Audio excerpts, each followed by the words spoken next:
Bonjour, aujourd'hui je vous propose la lecture d'extraits du roman écrit par Kafka, intitulé Le procès. Je me rends directement au chapitre 7, l'avocat, l'industriel et le peintre. Pour résumer très rapidement la situation, K, le héros, le personnage principal du roman, a été arrêté et il ignore les raisons, les motifs de son arrestation.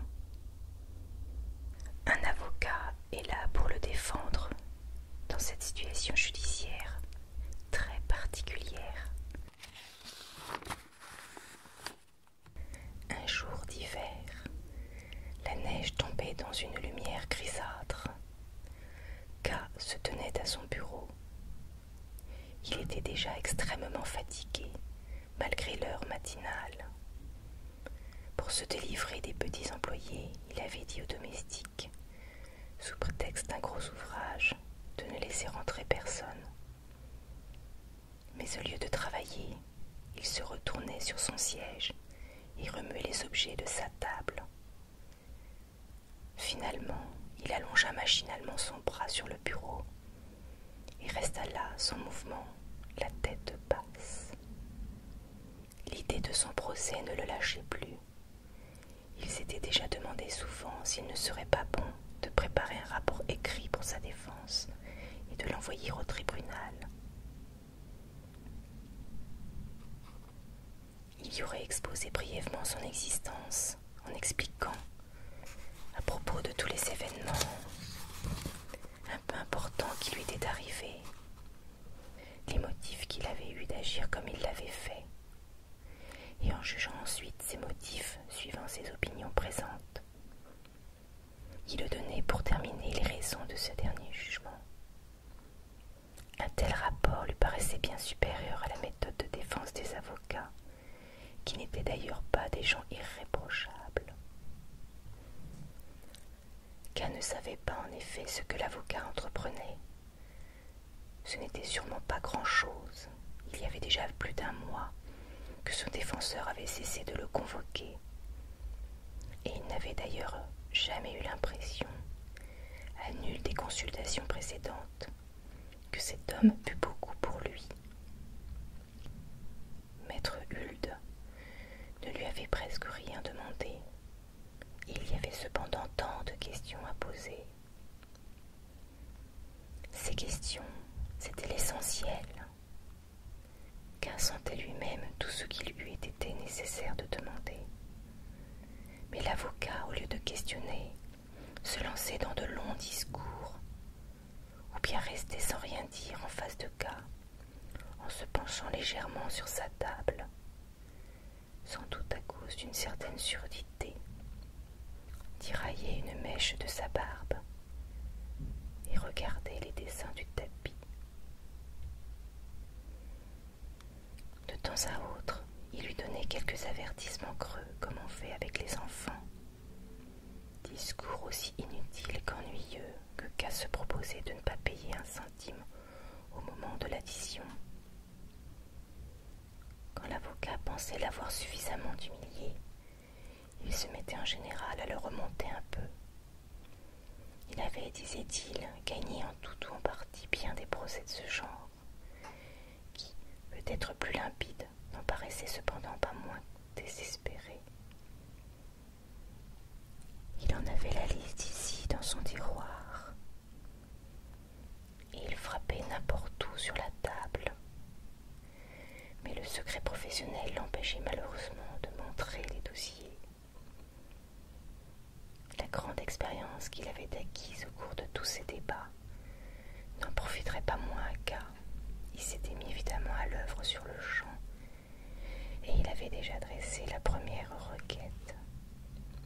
Cette requête était très importante, car tout le procès dépendait souvent de la première impression produite par la défense. Par malheur, et il fallait naturellement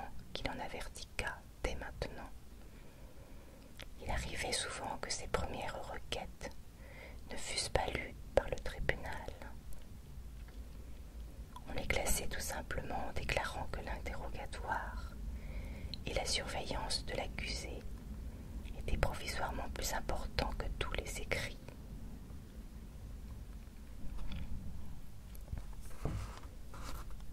On ajoutait que si le requérant insistait trop, que sa demande serait lue en même temps que tous les autres documents, avant le jugement définitif, quand le dossier serait complet. Cela n'était hélas pas toujours vrai, ajoutait encore l'avocat.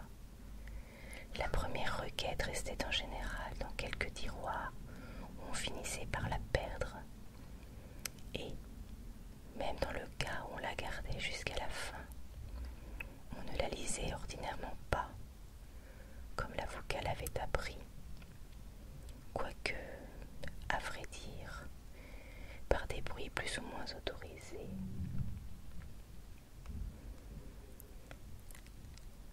Cette situation était regrettable, mais non sans quelques motifs, car ne devait pas perdre de vue que les débats n'étaient pas publics, qu'ils pouvaient le devenir si le tribunal le jugeait nécessaire, mais que la loi ne prescrivait pas une telle publicité.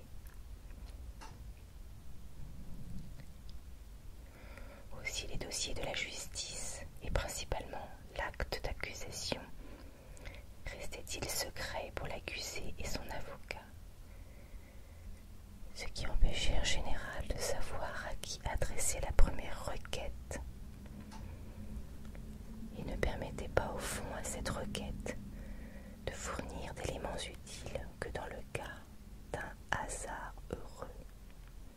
Les requêtes vraiment utiles ne pouvaient se faire, ajoutait maître Huld, que plus tard, au cours des interrogatoires, si les questions que l'on posait à l'inculpé permettaient de distinguer ou de deviner les différents chefs d'accusation et les motifs sur lesquels ils s'appuyaient. Naturellement, dans de telles conditions, la défense se trouvait placée dans une situation très défavorable et très pénible, mais c'était intentionnel de la part du tribunal. La défense n'est pas en effet, disait encore maître Huld, expressément permise par la loi. La loi la souffre seulement, et on se demande même si le paragraphe du code qui semble la tolérer la tolère réellement. Aussi n'y a-t-il pas, à proprement parler, d'avocats reconnus par le tribunal en cause.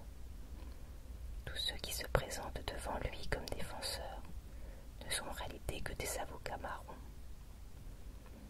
Évidemment, ce fait était très déshonorant pour toute la corporation, car n'aurait qu'à regarder la salle spécialement réservée aux avocats quand il irait dans les bureaux de la justice, pour ajouter cette expérience aux autres. Il reculerait probablement d'effroi en voyant la société qui s'y rassemblait. Le seul aspect du réduit qu'on leur avait réservé dans le bâtiment montrait le mépris du tribunal pour ces gens-là. La pièce ne recevait le jour que par une petite lucarne, si haute que pour regarder de l'autre côté, en respirant la fumée de la cheminée voisine et en se barbouillant le visage de suie. Il fallait d'abord trouver un confrère qui vous fît la cour d'échelle.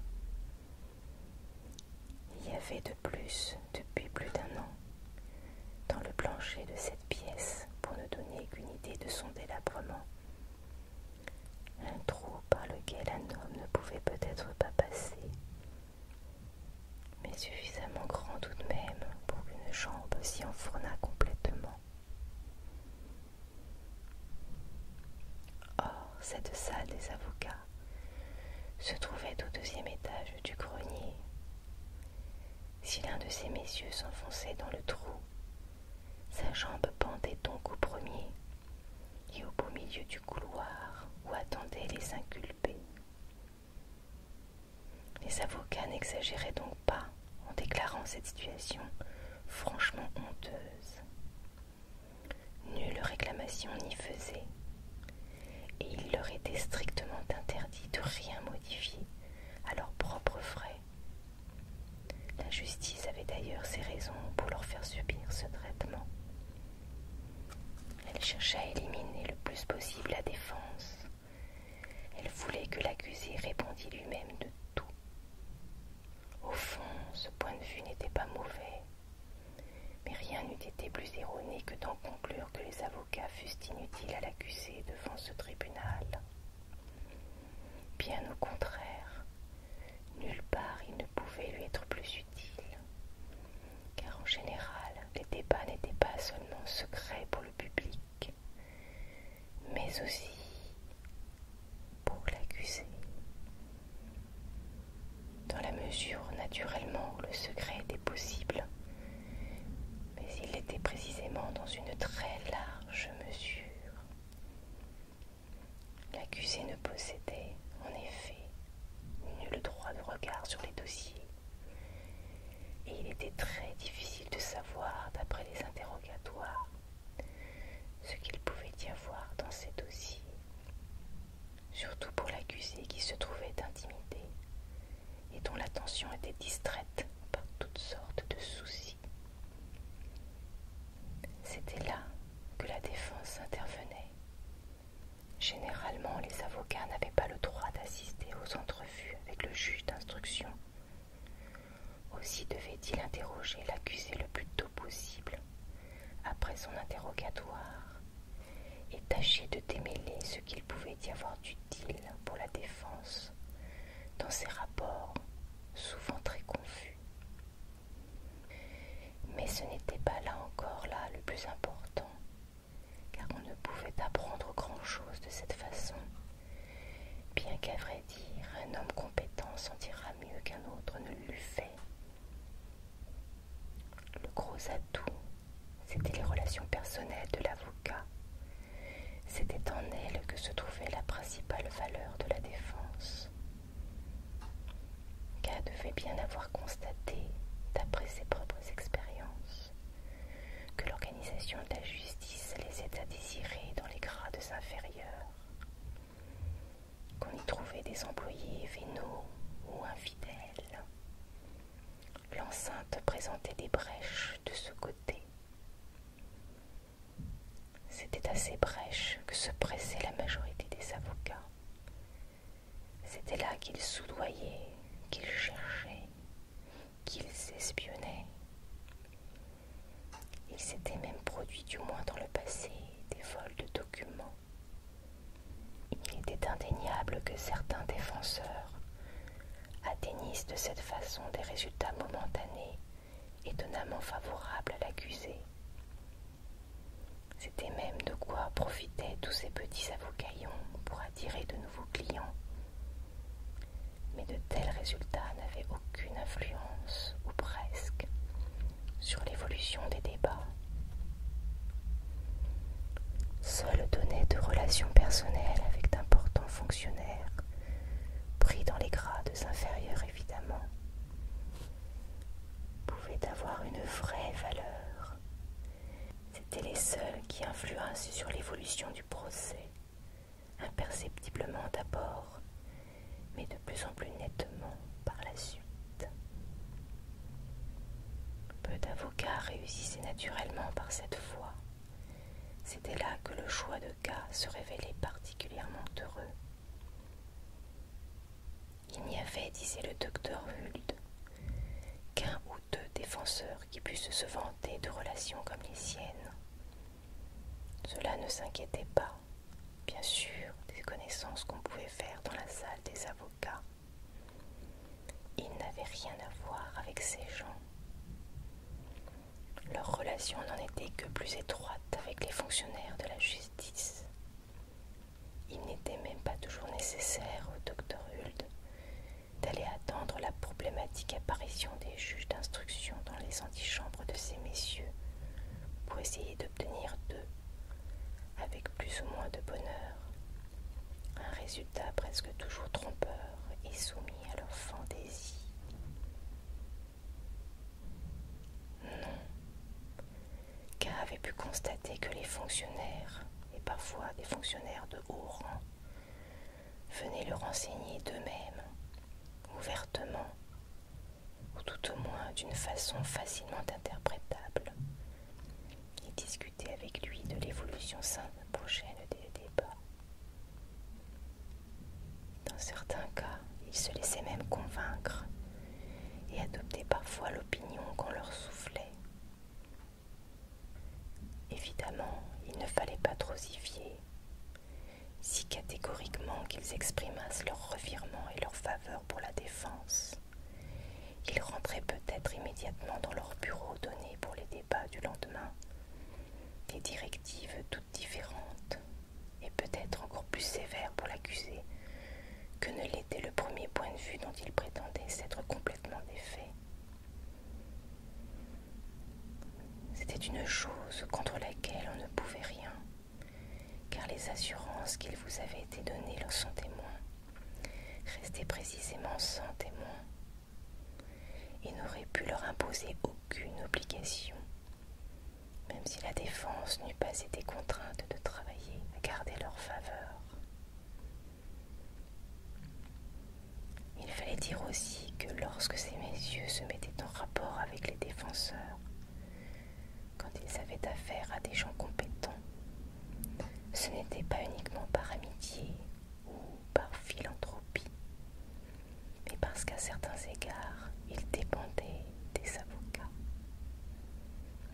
C'était là qu'apparaissait justement le défaut d'une organisation judiciaire qui stipulait dès le début le secret des pièces. Les fonctionnaires manquaient de contact avec la société. Pour les procès courants, ils étaient bien armés. Ces procès suivaient leur cours, pour ainsi dire, d'eux-mêmes. On n'avait à intervenir que de loin en loin et légèrement. Mais dans les cas ou extrêmement simples, ou particulièrement ardus, ils se trouvaient souvent perplexes, à passer jour et nuit enfouis dans leur code. Ils finissaient par perdre le sens exact des relations humaines, et ce sens leur faisait défaut dans les cas que nous précisions. Ils venaient alors demander conseil aux avocats, suivis d'un domestique qui portait les documents, si secrets en général. À cette fenêtre convoyée, on aurait pu trouver souvent bien des messieurs, et des derniers dont on s'y fut attendu, en train de regarder dans la rue de l'air le plus découragé, pendant que l'avocat compulsait leur dossier pour pouvoir leur donner conseil. On voyait bien d'ailleurs dans ces occasions-là combien ces messieurs prenaient leur métier au sérieux et dans quel désespoir les jetaient les obstacles que leur déformation professionnelle les empêchait de surmonter. Leur situation, ajoutait l'avocat, n'était d'ailleurs jamais bien facile. Il ne fallait pas leur faire de tort de le croire. La hiérarchie de la justice comprenait des degrés infinis, au milieu desquels les initiés eux-mêmes avaient peine à se retrouver. Or, les débats devant les tribunaux restant secrets en général pour les petits fonctionnaires, tout comme pour le public, ils ne pouvaient jamais les suivre jusqu'au bout. Les causes entraient donc souvent dans le ressort de leur juridiction, sans qu'ils sussent d'où elles venaient, et repartaient sans qu'ils sussent pour où. Aussi ignorait-il les enseignements que l'on peut tirer de l'étude des différentes phases d'un procès, du verdict et de ses considérants. Il n'avait le droit de s'occuper que de la partie de la procédure que la loi leur réservait, et on savait souvent moins sur la suite, c'est-à-dire sur les résultats de leur propre travail, que la défense, qui restait en général en contact avec l'accusé jusqu'à la fin des débats. De ce côté également, les fonctionnaires de la justice avaient donc aussi beaucoup à apprendre des avocats. Car pouvait-il s'étonner encore, en présence d'une telle situation, de cette irritabilité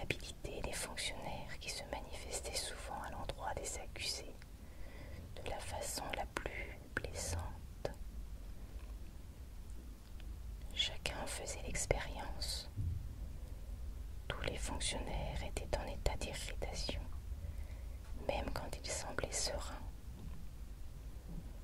Naturellement, les petits avocats avaient beaucoup à en souffrir.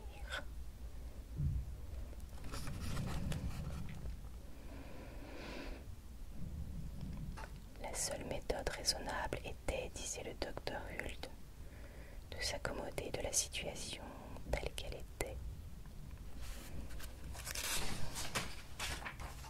Il fallait éviter à tout prix de se faire remarquer, rester tranquille, même si on éprouvait la plus grande répugnance. Tâcher de comprendre que cet immense organisme judiciaire restait toujours en quelque sorte dans les airs, et que si l'on cherchait à y modifier quelque chose de sa propre autorité, on supprimait le sol sous ses pas, se mettant ainsi en grand danger de tomber, alors que l'immense organisme pouvait facilement trouver une pièce de rechange et rester comme auparavant, à moins qu'il n'en devint encore plus vigoureux, plus attentif, plus sévère et plus méchant. Le mieux était donc de laisser faire l'avocat au lieu de le déranger.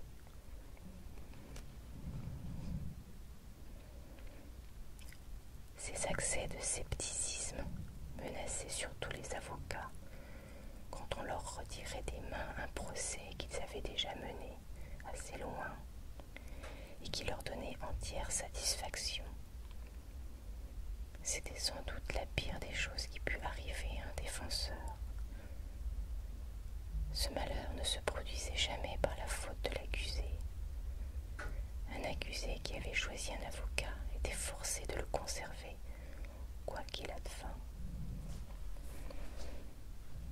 Comment d'ailleurs aurait-il pu se débrouiller seul après s'être fait assister?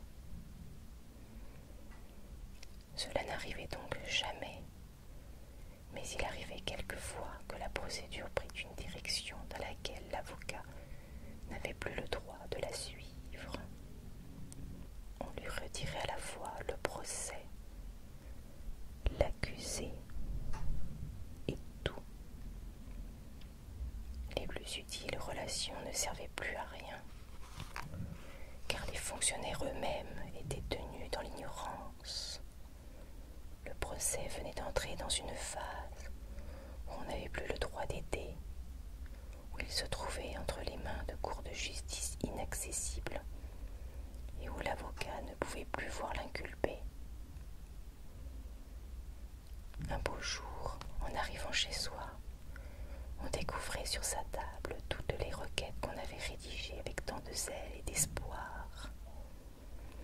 Elles vous avaient été renvoyées comme n'ayant plus le droit de figurer dans la nouvelle phase du procès. Ce n'était plus que chiffon de papier.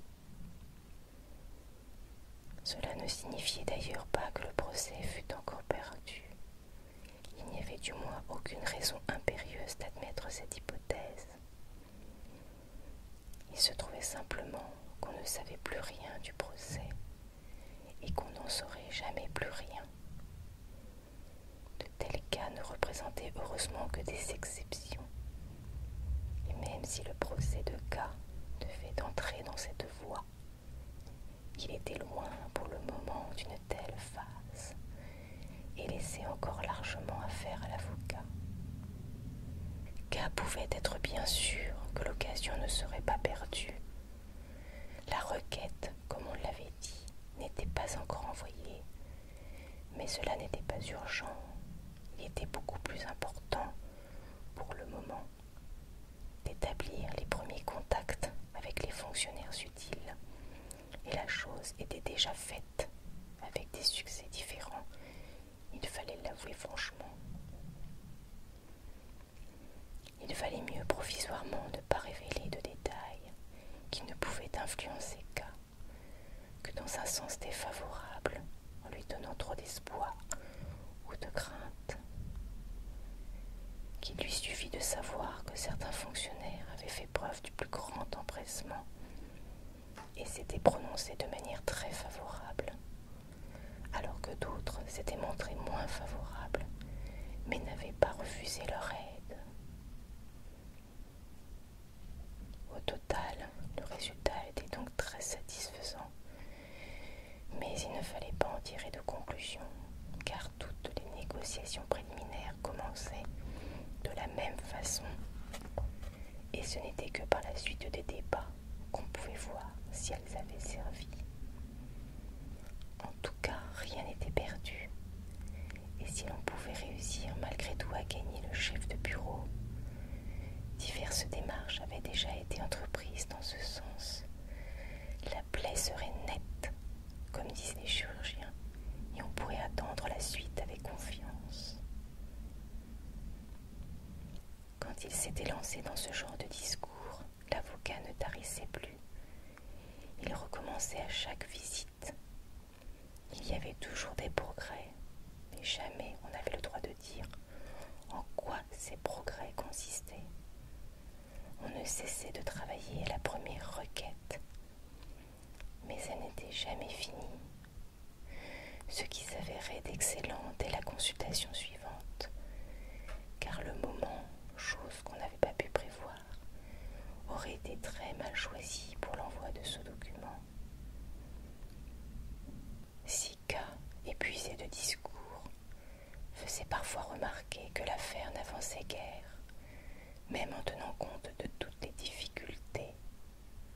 On lui répondait qu'elle allait fort bien son petit chemin, mais qu'elle en serait évidemment beaucoup plus loin si on s'était adressé à temps à l'avocat. Malheureusement, on ne l'avait pas fait, et cette négligence amènerait par la suite de bien pires ennuis que des pertes de temps.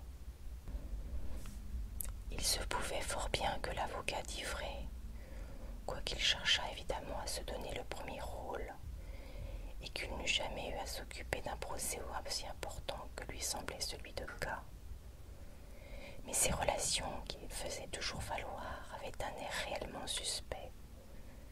Ne les utilisait-il vraiment qu'au profit de K? Il n'oubliait jamais de dire qu'il ne s'agissait que de fonctionnaires subalternes, par conséquent d'employés extrêmement dépendants, dont l'évolution du procès pouvait, en certains cas, favoriser l'avancement. N'était-ce pas eux, après tout, qui utilisaient l'avocat pour obtenir l'évolution désirée, évolution nécessairement nuisible à l'accusé? Peut-être n'agissait-il pas ainsi dans tous les procès. Ce n'eût pas été vraisemblable. Il y avait sûrement des causes dans lesquelles il donnait un coup de main à l'avocat pour le récompenser de ses services, car il devait avoir à cœur de lui conserver sa réputation. Mais si les choses se passaient vraiment ainsi, dans quel sens interviendrait-il à propos du procès de K, qui était très épineux, comme le disait maître Huld, et devait donc constituer un événement sensationnel qui avait sûrement accaparé dès le début toute l'attention du tribunal. Hélas, il n'y avait pas grand doute à conserver. On voyait bien que la première requête n'était pas encore envoyée, et pourtant le procès durait depuis des mois. Rien n'en était encore qu'au début, d'après ce que disait l'avocat. La méthode était évidemment excellente si l'on voulait endormir l'accusé et le maintenir dans l'inaction pour qu'il restât sur